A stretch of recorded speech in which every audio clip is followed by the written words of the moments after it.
Well, guys, I went to the boat. I've been here for a couple of hours, and I had a drink, and now I'm smoking a cigar, and I just don't feel like doing anything. I got all the tools out. I got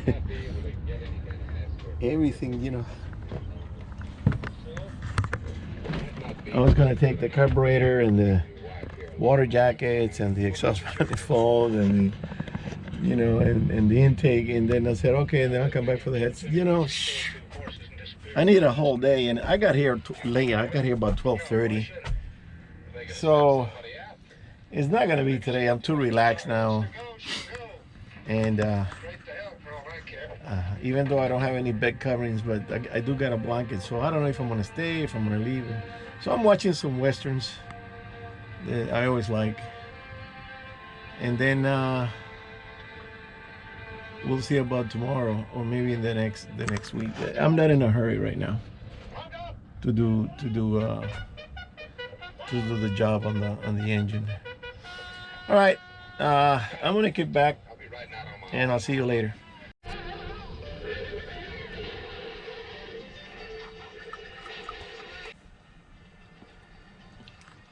So,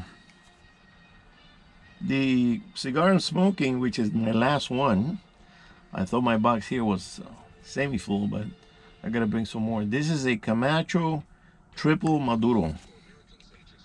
And so far, the cigar is doing very well. It draws very easily. It's got good flavor, good aroma. It's burning even. The diameter is a little thicker than I usually like to buy cigars, but everything else is on the money. I mean, it's called the Built Gold. No, wait. Built Bold with a B. It should be called a Silver Camacho, which is all silver. Anyways, it's a good cigar. I like it. So I'm kind of on the fence on the engine.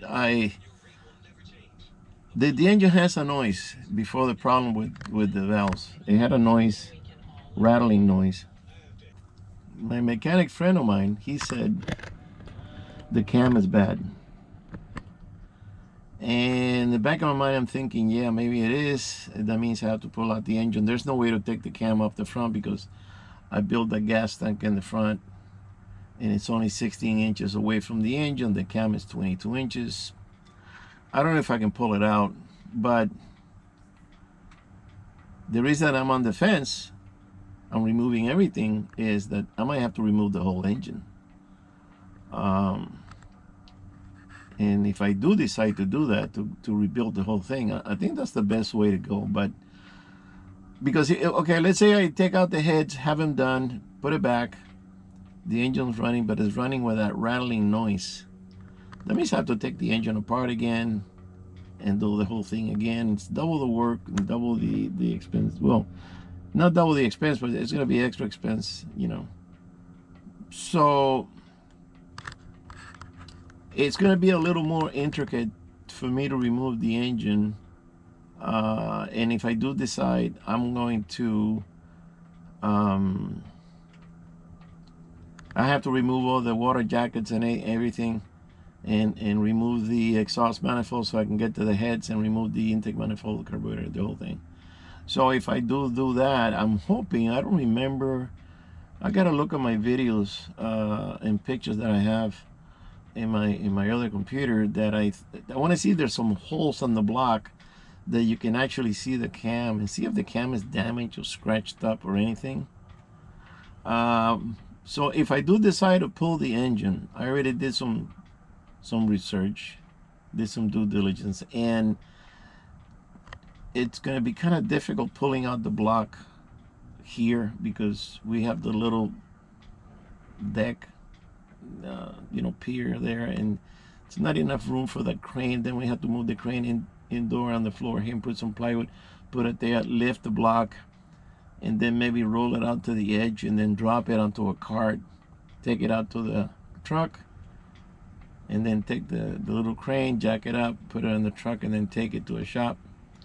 The other way would be also to, and that's going to cost money because this guy does not work for free and I don't have none of those tools. And the other way would be to, I will call Boat USA that I'm a member of, haul it to the yard, and they say they can pull out the engine. I have to have everything disconnected and everything, all the bolts removed and everything. All they have to do is hook up to the chain, hook the crane, lift it up, put it on my truck, and that's $300 to do that. And I think that's easier for me. And then Boat USA can bring me back, push me in the slip, and then I can go with the truck to the shop the next day and take everything so they can assemble it. Do the engine, do the pistons, and change the rings and everything. Then I know I have a completely rebuilt engine. And I already found out some prices, and the prices are not bad. I went to Captain's Locker today to find out about the stem seals on the valves. The guy couldn't find anything on the computer, and they couldn't find any prices. So I could buy it online, but I need to get the numbers from the engine so I can go online. Maybe Amazon has it, because Amazon has a bunch of kits. So it comes with the head gaskets, it comes with the valve cover gaskets, and it comes with the stems seals for the valves. But I'd rather do that with a store, so I can take a valve and say, here, let's see if it's tight. I don't want to buy a set that it's a little bigger, like for a 454. I'm not sure if it's going to be a little bit bigger or a different engine. So it's something that has to be physically looked at instead of buying it online. If it doesn't fit, then I have to return everything, and it's a hassle, So that's the reason I haven't really gone ahead and remove everything from the engine, because I think the engine already has 600 hours. These engines, they're supposed to last to 1,000, but since I'm listening to this crackling noise inside the engine, it's not the pistons. It sounds like it's a cam. Something happened there. So I'm kind of debating, do I take it apart and have the heads done and then bring them back, assemble the whole thing again and run it? I don't know. I don't know if I should take a chance. As far as labor, it's going to be free because I'm doing it, but it is labor intensive. So I could remove it. Okay, the heads, I can get the heads done for about $250 to $300, and if I do the whole engine, I'm looking around $2,000, maybe a little bit over that. So I'm kind of like, that's why I haven't really gone forward. And one of the reasons I came down is because it warmed up. It's in the 70s, and I said, okay, because before it was cold and it was rainy. There's another rainstorm coming next weekend, I heard today, and I don't know if I should wait until that passes, because like I said, I'm not in a hurry right now. I don't need to have the boat running and take it out. I don't have any fishing plans, or this is not the fishing season, so I could wait a little longer. And if I do the heads and I put it all in, assemble it and turn it on, and then the engine runs better, then I'll say, okay, I got a few more hours before I have to pull out the block, because it has the same amount of hours as the other engine, and the other engine is running very good till now. I'm going to start it before I leave, or tomorrow if I decided to stay. I'm going to run it for 10 minutes and make sure it lubricates and the whole thing. So that's why today I said, I'm going to take it easy. I was doing a few things around the house, and I said, okay, I need a break here. So we'll see. All right, guys. I'll see you later. All right, guys. I made my decision. I was rolling it around my head, and And I said, let me call this mechanic that he worked on the engine a couple of times. And I remember he said that he likes to buy used jet skis and he resells them. And I said, let me give him a call. So I got a hold of him. And I told him the issue with the engine that's making that noise, and should I do the heads and then put it together and then see what the noise is. And he goes, you know, if you think it's the cam, it probably is. Because I was kind of thinking, do I do the heads or do I do the engine? Do I rebuild the engine? So I said, by the way, are you still interested in buying a jet ski? He goes, yeah. I told him about my jet ski and everything else, and we agreed on trading the jet ski for the labor. So he's gonna come and disconnect the engine. I was gonna take it apart, and he said, well, if the yard can pull it with the crane, why take it apart? Just let them pull the whole engine. So the only thing I'm gonna do is he's gonna come and disconnect the tranny, disconnect the hose from the pump, and everything. I'm just gonna disconnect the water jackets and remove the carburetor, which is new, and just leave them here. I might take the elbows home and paint them. Might as well, they're out, and then we're gonna take the engine out to the shop, and they're gonna build the whole thing and put it back together. We were talking about the marine head gaskets, that they have to be marine, otherwise the salt will eat the regular head gaskets. So I'm going to tell the shop, when you dismantle the engine, call me. I'm going to come and pick up one of the gaskets, and then I'm going to go to a marine shop and match the gaskets and buy them and give it to them so they can assemble the engine when it's ready for assembly. And then they'll get it all put together and put it back in the truck, and then I'll come over here and drop it in the boat, and he'll come and reconnect everything, and we'll run it. And I think I got a good deal, because I'm not spending anything for the labor. He's going to do it for the price of the jet ski. I said the jet ski is worth $1,000. It runs. It just needs a little tune-up on the carburetor, which is rebuilt. And it's a great deal for me, and I think for him. So basically what I'm gonna do today, I'm gonna remove the carburetor. I'm gonna leave the water jackets there because I'm gonna come during the week. It's almost getting dark, but I'm gonna remove the water jackets and come back, take them and scrape them and paint them and stuff. And then when the engine is all disconnected from the shaft and the tranny and everything and the base, gotta disconnect the water pump, gotta shut down the valves, gotta do a few things. Then I'm gonna make an appointment with the yard and tell them I need to pull this engine out. They already gave me a price a few months ago. And then when they say, okay, come this day, they'll come with a truck. They'll pull the engine, put it on the truck, and they'll take it to the shop. I think it's the best way to go, because the engine already has 600 hours. It could have lasted another 200, but since the engine is making that rattling noise, it could be anything. It could be a bad piston. It could be a bad cam. It needs new piston rings, and so basically, if I'm going to spend the time and the money to take it apart and do everything, spend a little bit more and get the engine rebuilt. And then once I drop it in, and the guy would reconnect everything, I'll put on the carburetor, and we'll do it all in one day and get it running. And then I know for sure that I have no issues. The engine is rebuilt.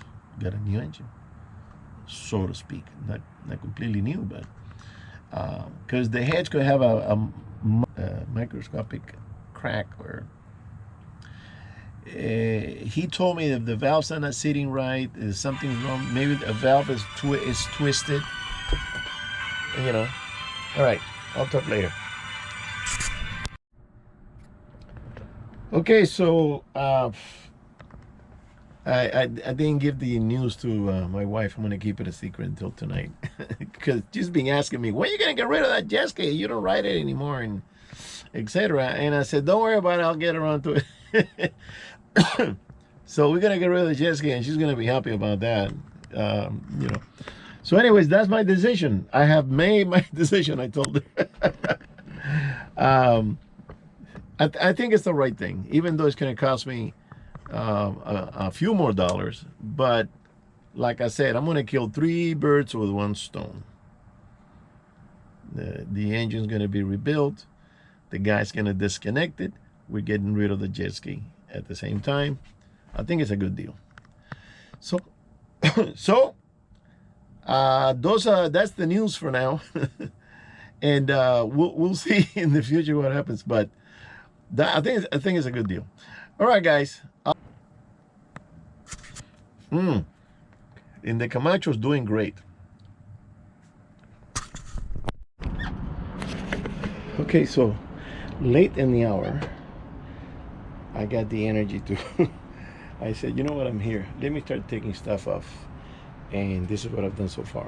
I've taken out the water tank and the 2 elbows from the exhaust manifold, took out the carburetor, and I removed all the hoses except that one.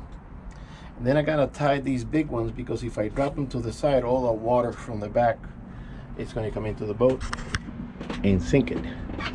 So I'm gonna take this stuff home, and the guy said that he's gonna come next Sunday to start disconnecting stuff on the engine. But I think it's gonna rain. I told him, he says, don't matter, we'll put a tarp in again. This guy wants to work on the rain and in the dark. So we'll see what it is. But I'm gonna start taking what I can, and we're gonna lift the whole block like that. I'm not gonna mess with the spark plug wires. I want him to mark them, and I think we have to remove the starter and leave it here, and disconnect several things that they don't need to go, like the oil filter system. We gotta disconnect that, and so yeah. So we're gonna pull the whole block. He says he's gonna bring a chain. We're gonna connect it to one side and the other, and lift it up. All right, guys. Later. Well, guys, just finished my chicken sandwich dinner, and the plan was to stay overnight, and then tomorrow pump the on the engine. I already changed the oil. I have brand new oil in there and a new filter and everything. So the plan is that I have to remove the oil from the engine and remove several other things. The bracket that holds the tank, kind of strip it down as much as I can, so when they pick up the engine, it's just going to be the engine, not the other stuff, the marine stuff. And I was going to stay on the boat and sleep, but the thing is that it's getting nippy, and it's only 7:30 right now, and I'm thinking I'm going to freeze to death in the middle of the night. And I don't have my heater. My heater is sitting in the garage. I'm watching a movie. When I'm done with this movie, I'm going home because I didn't have to put the sweater on. I thought, it's a warm day, but the thing is that the nights are still nippy. We're not exactly in summertime yet. We're not even in spring. We're still in winter. So, even my feet are getting cold. I gotta keep the heater. It's a little bulky. That's why I used it and I take it home. And then, but this was spur of the moment thing. I decided to start taking the engine apart and doing that. So I don't have to do it all in 1 weekend. I can come back during the week and continue, step by step. And I'm gonna make a list so I don't miss anything. So yeah. So we'll see the next time I come down, and I'll do another video. All right, guys. I'll see you on the next one. Thank you.